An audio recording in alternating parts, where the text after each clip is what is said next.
Hello friends, today we will cover chapter 2nd of class 11th We are not afraid to die। इस video में मैं author बन के आपको speak out करने वाली हूँ। हम समुद्र के द्वारा संसार का चक्कर लगाना जुलाई 1976 में शुरू किया था।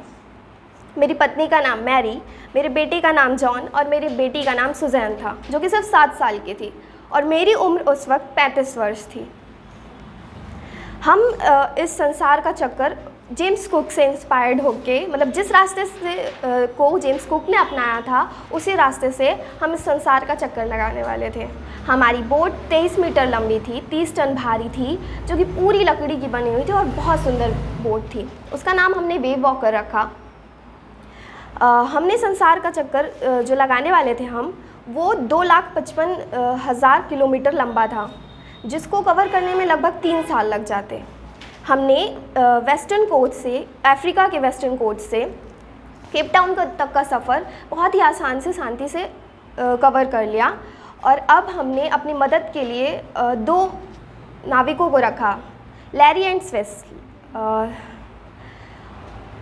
अब ये जो सफ़र था वो हमारा 1,05,000 किलोमीटर नहीं, ये तो कंप्लीट कर लिया था। अब हम जिस समुद्र से अपना जो सफ़र था उसे तय करने वाले थे, उसका मतलब दुनिया का वो सबसे खतरनाक ओशियन था और उस ओशियन का नाम था साउथ इंडियन ओशियन।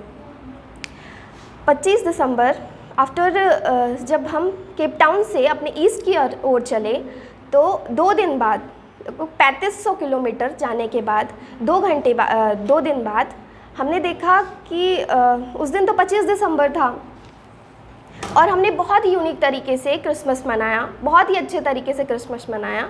और उसी दिन से थोड़ी लहरें उठना और हवाओं का तेज़ चलना शुरू हो गया। उसी दिन से हम बहुत ज़्यादा तंग होने लगे और 2 जनवरी में बहुत ज़्यादा बड़ी बड़ी लहरें उठना शुरू हो गई। हमने भगवान से मनाया कि काश भगवान ये मौसम बदल जाए। मौसम भी बदल गया, पर अच्छा होने के सिवाय और ख़राब हो गया। और हमने 2 जनवरी को जब बहुत ज़्यादा तेज़ हवाएं चलने लगी, तो हमने एक स्टॉर्म जिप लगा रखी थी जिससे हवा को कंट्रोल करते हैं। स्टॉर्म जिप एक लंबा पर्दा होता है जो कि नाव के ऊपर लगाया जाता है, ऊपरी हिस्से पे लगाया जाता है, जिससे हवा को कंट्रोल किया जाता है। हमने सारी लाइफ राफ्ट, लाइफ रोप भी बांध दी, सारी चीज़ों की रस्सियाँ कस दी और ऑयल जैकेट और लाइफ जैकेट भी पहन ली। हमने पूरी सेफ्टी से सब कुछ जुगाड़ कर लिया था और बहुत ही तेज़ लहर आई, पूरी कैसे बताऊँ, बहुत ही तेज़। 25 मीटर की ऑन 2 जनवरी बता तो चुकी हूँ सर। 25 मीटर की लहरें उठी और कुछ ही देर बाद शाम 6 बजे तक सब शांत हो गया। हमको पता था कि ये तूफ़ान से पहले वाली शांति है और हमारी नाव के पीछे एक काला सा बादल दिखने लगा। हमने सोचा कि काला बादल हो, बस जैसे ही थोड़ा और करीब जाते हैं तो वो दिखती है कि वो बहुत ही बड़ी बड़ी लहरें थी। हमने सोचा कि लहरें टकराएंगी नाव से और नाव ऊपर उठ जाएगी, पर ऐसा नहीं हुआ। जब लहरें टकराई तो एक बहुत बड़ा ब्लास्ट हुआ, जिससे मेरा सिर जो था वो स्टीयरिंग व्हील पे टकराया और मैं जस्ट नाव के बाहर चला गया। नाव में बहुत ज़्यादा पानी भर चुका था और फिर मैं डूबने लगा था। मेरी जो लाइफ रोप थी वो नाव से बंधी हुई थी और मैंने बहुत ही कोशिश की और मेरा सिर जो था वो पानी से थोड़ा ऊपर आया।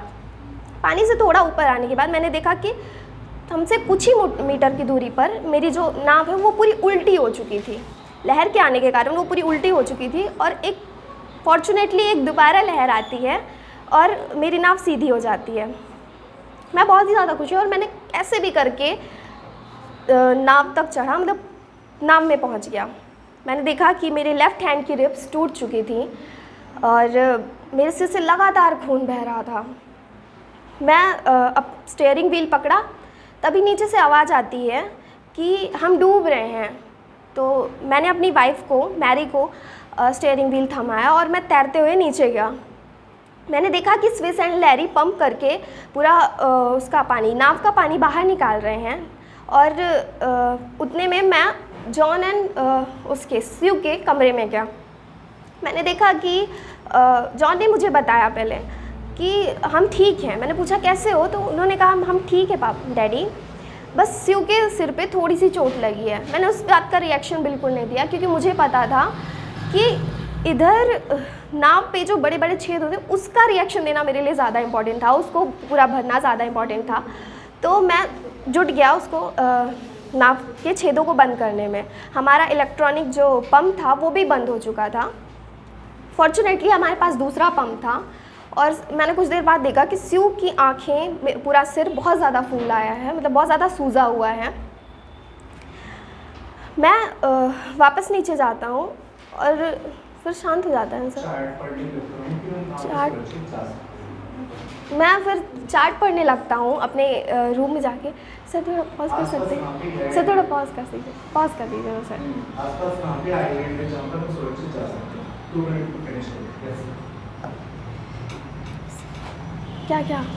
नहीं सर, पॉज कर दीजिए ना sir please. Sir please pause कर दीजिए।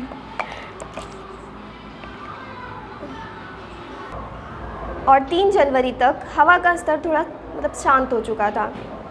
हम अब 2-2 घंटे करके आराम से सो सकते थे, मतलब एक एक करके सो सकते थे। और मैं अपने रूम में गया और देखा कि चार्ट जो रूम था उसमें गया और देखा कि ईस्ट की तरफ 2 टापू होने चाहिए, जिसमें से एक का नाम था एम्स्टर्डम। 4 जनवरी को वापस उसी तरह लहरें उठने लगीं और वापस उसी तरह तेज़ हवाएं चलने लगी और ये हवाएं मेरे कान को बहुत ज़्यादा सता रही थी। मेरे कान में बहुत ज़्यादा दर्द हो रहा था इसकी वजह से। मैंने बच्चों को कंफर्ट कराने के लिए उनके रूम में जाता हूँ, जहाँ जॉन ने मुझसे पूछा कि पापा क्या हम मरने जा रहे हैं? तो मैंने कहा नहीं बेटा, हम मरने नहीं जा रहे हैं। तो जॉन ने बहुत ही पॉजिटिव रिएक्ट किया और बोला कि डैडी हम मरने से नहीं डरते, अगर हम साथ हैं तो हम श्योरली जीत जाएंगे। इस चीज़ से का मेरे पास कोई रिएक्शन नहीं था और मैं जस्ट शांत सा हो गया और मेरे अंदर एक मोटिवेशन सा जाग उठा, मतलब सेल्फ मोटिवेट हो गया, बहुत ज़्यादा सेल्फ मोटिवेशन नहीं, मोटिवेट हो गया और बहुत ज़्यादा खुश हुआ। पर शाम तक थोड़ा तेज़ लहरें उठी, मौसम और ज़्यादा ख़राब हो गया। फिर हमने फिर भी पूरी रात पूरा दिन पंप से पानी बाहर निकालने में लगे हुए थे। सभी लोग ज़रा सा भी रेस्ट नहीं किए, सभी पंप से बाहर निकालने में पानी लगे हुए थे। पानी निकल ही रहा था और अब हम मौसम से बाहर आ चुके थे। 6 जनवरी को हम मौसम से बाहर आ चुके थे, लेकिन हम कहीं खो चुके थे। मतलब 1,50,000 किलोमीटर के एरिए में हमको सिर्फ 65 किलोमीटर का एक टापू ढूंढना था, एम्स्टर्डम, और हम कहीं खो चुके थे। सुजैन मेरे पास आती है, वो कहती है कि एक कार्ड देती है जिस पे लिखा होता है कि मम्मी पापा हम बहुत आपसे प्यार करते हैं, हमें आप पे पूरा विश्वास है कि आप टापू ढूंढ लेंगे, आप बहुत ज़्यादा बहादुर हैं।